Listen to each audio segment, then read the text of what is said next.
মানে একদম দেখে মনে হচ্ছে যে আমি বাংলাদেশে আছি, মনে হচ্ছে না যে আমি ব্রিটেনে আছি। এটাকে শুদ্ধ বাংলায় ডাটা বলা হয়, কিন্তু আসলে এটা ডেঙ্গা, আমাদের সিলেটিতে ডেঙ্গা বলা হয়। বাংলাদেশি সব ধরনের শাকসবজি এখানে আছে, বিশেষ করে লাউ, ডাঁটা, কুমড়া, বেগুন, মরিচ, শসা, খিরাই, সিম, সবকিছু।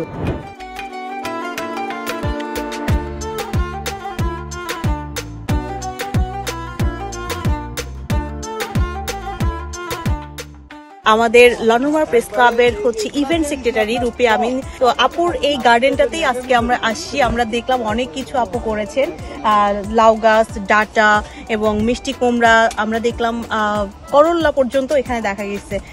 আপনার কাছে জানতে চাই যে এই যে আপনি যে এত ব্যস্ততার মধ্যেও কিভাবে এই সময় দেন বা এই গার্ডেনটা করলেন?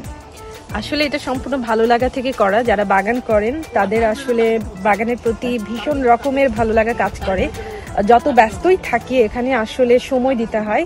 আমরা সময় বের করেই এখানে শাকসবজি চাষ করে থাকি এবং দেখা যায় সারাদিন কাজ করি, বিকেলবেলা এসে আমরা এখানে পানি দিচ্ছি, আমি দিচ্ছি, না হয় আমার হাজবেন্ড দিচ্ছেন। আবার কেউ যদি ভুলে যায় তাহলে মনে করিয়ে দেই যে আজকে কিন্তু বিকেলে পানি দিতে হবে, কারণ আমরা সকালে দেইনি। এইভাবেই আসলে আমরা এই বাগানটিকে পরিচর্যা করি। ভাই, এটা আমাদের বাড়িতে আমার মা চাচিরা লাগাইতেন এবং আমরা খুব এনজয় করতাম, কাটতাম আর কি। তো আজকে লন্ডনে 12-13 হাজার মাইল দূরে বাংলাদেশ থেকে এখানে এসে এই কদুটা কাটলাম, খুবই ভালো লাগলো যে বাংলাদেশের ওই যে পুরোনো স্মৃতি সেটি মনে পড়ছে। এবং আমার কাছে বিশাল বড় কদু, আমার কাছে মনে হচ্ছে অ্যাটলিস্ট 8-9 কেজি হবে। এবং কদু কিন্তু খুব এক্সপেন্সিভ, যেগুলো জারের কদু।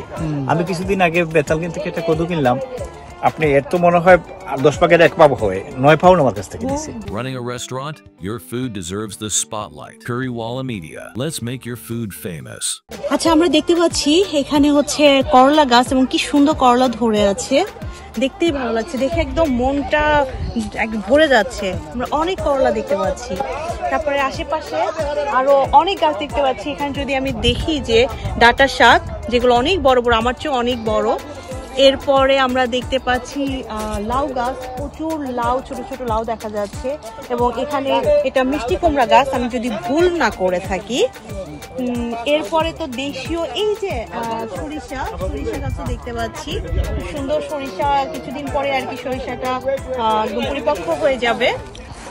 আপনি রুপিয়াপার গার্ডেনে দেখেন অনেক ডেঙ্গা এখানে এসেছে এবং তিনি আমাকে 3টা ডেঙ্গা কেটে দিয়েছেন। এই যে আপনারা যে এই প্লটটা নিয়েছেন, এটা তো অবশ্যই কাউন্সিলের। তো এই জায়গাটা কিভাবে নিলেন, এটা কিভাবে দেয়া হয় কাউন্সিল থেকে, একটু যদি বলতেন। যারা প্রতিটি এলাকাতেই আসলে এই ধরনের অ্যালটমেন্টের ব্যবস্থা আছে। আমরা যখন এখানে আসি তখন আমরা অনলাইনে আসলে সার্চ করেছিলাম যে আমাদের আশেপাশে কোথায় এই ধরনের অ্যালটমেন্টের সুবিধা আছে, এবং আমরা দেখলাম যে এটি আমাদের বাসা থেকে একেবারেই হাঁটার পথে খুবই কাছে।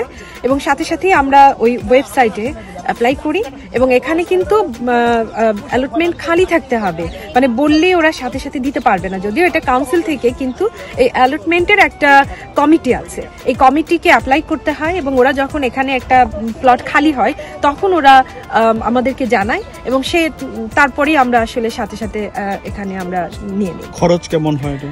এই বাগানটির জন্য আমাদেরকে 80 পাউন্ডস দিতে হয় ইয়ারলি।